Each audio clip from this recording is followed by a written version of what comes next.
Disclaimer: just like every other tier list video I made, this video is probably not 100% accurate either. Because things can change based on map and game settings. But who cares, let's get to the list. The absolute worst building in the game is the Apothecary. This building literally has zero use. It's supposed to deal with plague and disease, but as you can see, the troops are still dying. Even if it did its job properly, it would still suck. Apothecary is D tier. Next building in D tier is Oil Smelter. Imagine spending so much gold and resources on a unit that will most likely die to some archer fire. Why use these when you can just get fire throwers? They have infinite ammo and are a bit tougher. So much investment for such little value. D tier. And lastly, in D tier we have bad fear factor. Doesn't matter which one you build, negative fear factor is just bad in general. First of all, I think the villager buff you're supposed to get doesn't even work for human AIs, which means there's no positive bonus unless you fix the bug using a patch or something. I might be wrong though. But secondly, you're getting -5 popularity and 25% less fighting power on your units. It's just such a bad trade in my opinion. So I place these guys on D tier too. First C tier building is Tunneler's Guild. Pretty much the same reason as the unit tier list video. Tunnelers are bad. But at least the building has a use unlike D tier buildings, so I think putting them at C is fair. Water pots. Now I know you can use them to get a lot of peasants for no rush games and stuff. But when they try to extinguish fire, which is their main job, most of the time they just stack on the same building and two of them end up doing nothing. And I don't think peasant gaining method makes them go high tiers, because you can literally build anything and it will be better. Dog cages. I forget these guys even exist. I don't have much to say about them, they're too expensive and it's too easy to deal with them with ranged units. Cattle farms. The worst food gathering method by far. In terms of food gathering they deserve F tier, but I put them at C because at least the cows can be used for tanners. Or maybe sometimes on catapults. Lastly we have pitch rigs. They cost the same as a quarry or mine, and even then the pit gained from this method is too low. And pitch doesn't cost that much either, not a reliable resource for making gold, and if you ever need them for fire pits you can just buy a couple from marketplace. Much better method in my opinion. Chapels. Religion can be nice on low population, but it's really tough to maintain on high population. Chapels take a ton of space and cost a lot of gold, so most of the time they're not worth on high population. And now churches. They provide a permanent +1 popularity boost, but other than that, they are the same building as churches. Having one of them might be nice for some extra popularity gain. They don't really help with raising taxes though. Wells. They are good at saving an important building from random fires. Can't really hold an entire city though. Now we have a few towers. Lookout towers. Perimeter towers. And defense towers. They are all ranked at B. They provide some height bonus and can hold a few catapult shots before going down, except lookout towers though they are the opposite. But in terms of ranking I think they are all pretty close to each other. Lookout tower is the most annoying tower to deal with, but they are really easy to kill with catapults. And finally we have blacksmiths. The reason why they are rated lower than the other weapon production buildings is because they are both expensive and use the most expensive material to craft weapons. The weapons can be worth it though sometimes. Now there's gonna be a lot of good buildings in this game. First one is Cathedral. They provide a permanent +2 popularity boost and can also train monks, which are probably the best light melee units. I like them a lot better than churches and chapels.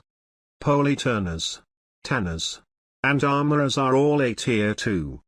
Polyturners are used for pikemen, tanners can be used for crossbowmen and macemen, and armorers are good for any heavy unit. They're all good choices depending on what units you want to make during the match. Next we have apple farms and hunters. They are both fine choices for food production, although both of them can struggle on insanely high population. Hunters are not available on every mission though, and the distance between their posts and their hunts can mess up the efficiency sometimes. But overall they are good for starting the game at least. Good fear factor. Popularity bonus and fighting bonus to your army at the cost of your peasants being a bit less efficient. Now this time it's a pretty nice trade. Getting a bonus on your army can be huge later on too, so you wanna use any advantage you can get, especially on online matches. Round towers. And square towers. These guys are also placed at A because they can mount a ballista or mangonel on top. And also they can withstand a lot more hits than those smaller towers, so pretty nice tower to use. Let's also mention gates.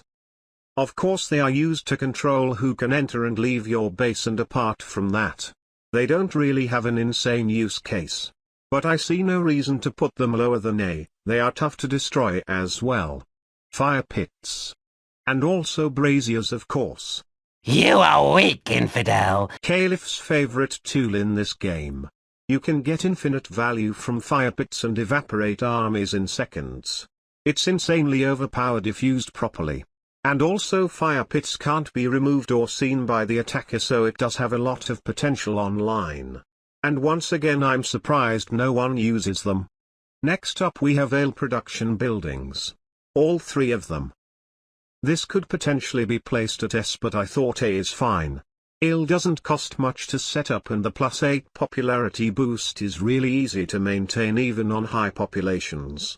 The reason why I didn't put them at S was because they don't generate a lot of gold by selling ale, unlike some of the things I'm about to mention. Overall they are really good for abusing high population, unlike religious buildings in this game. Lastly at A we have iron mines, which could make some of you flip tables, but they are not S in my opinion. The gold gained from this method is really good, but they are not as fast and efficient as stone quarries. They are also extra good when combined with weapon workshop buildings. But still not S for me. I'm sorry to disappoint you iron mine fans. Let's start from the bottom of S tier because there's a lot of S tier buildings. First one is Killing Pit. A hidden OP in my opinion. Killing Pits are 6 wood each and can one-shot most of the units in the game. They are really hard to set up for human players, and that's why not many people use them. Though I have still seen them used in online matches, which is a nice sign. Anyway, I think killing pits are really good and they could potentially be broken if we had some fast method for placing down buildings. Some wood to take down a huge chunk of horse archers or knights is just amazing. Next up we have fletchers. You can make archers and crossbowmen with them, and they use wood to craft weapons. The only S-tier weapon building in my opinion. And we have walls. They have infinite uses in Stronghold, height advantage, blocking enemy movement and so on. On Stronghold Crusader they're not as fancy, but if you played Stronghold 1 the original you would realize how good walls are in this game. You can make insane defenses using them. Next up we have moat and bridges. So many units in this game have no answer to moat. You also can't jump over them with assassins or bombard them with catapults. Insanely annoying to deal with when you're playing against them in a real match. Your melee units will become useless until you have actually dealt with all the towers and ranged units behind them. This is an easy S. Next up we have the bread production buildings. And of course all three of them. Bread is by far the best food source in the game. Both wheat and bread are good for selling too. Bread is probably the only food source to use if you wanna go above 200 population. Of course there are a lot of buildings you need to build, but they are 100% worth it. S-tier food. Next up are stables. I have explained it on unit tier list video. Knights are S+ in this game, so I think that would make stables S2. Engineers Guild. Engineers can make catapults. Easiest S of my life. Woodcutters. Pretty much everything in this game requires wood, so of course woodcutters are gonna be high on the list. And they only cost 3 wood to build, which is insanely cheap. stone quarries and ox tethers. If we had an S+ tier for this tier list, quarries would be up there for sure. A lot of those Firefly maps are considered unbalanced by the community because of how much stone there is on the map. Stone quarries are insane at producing stone. And as you might already know, stone is really expensive in this game, so stone quarries can make infinite gold. They just outclass every gold production method in the game if you get a lot of stones on the map. Next few buildings are obvious. Hovels because you need them to increase your population. Armory because you need them to store weapon. Stockpile. And granary for the same reasons, you can't even play without them. Mercenary post. And barracks because you need them to produce units, and of course you need units to win skirmish matches. You can even put all of these buildings on the required tier. Some of them can be skipped of course, but you're gonna use most of them on most of your matches anyway. And lastly, the best building in the entire game. Both Stronghold 1, the original, Stronghold Crusader, and even most of the 3D Stronghold games. It's the marketplace. Marketplace is the reason why some of the buildings are so high on the list. You can buy and sell anything you want using gold. You can mace man rush bot players if you want to. Marketplaces are really good for balancing out your economy and are needed in every skirmish match. Not using them would be a really tough challenge. Oh wait. How about I try beating Mission 80 without a marketplace? Sounds impossible to be honest. And that was the tier list. Damn, there was a lot of buildings to go over. I'm sorry if I skipped things too much, but anyway, there's the final tier list.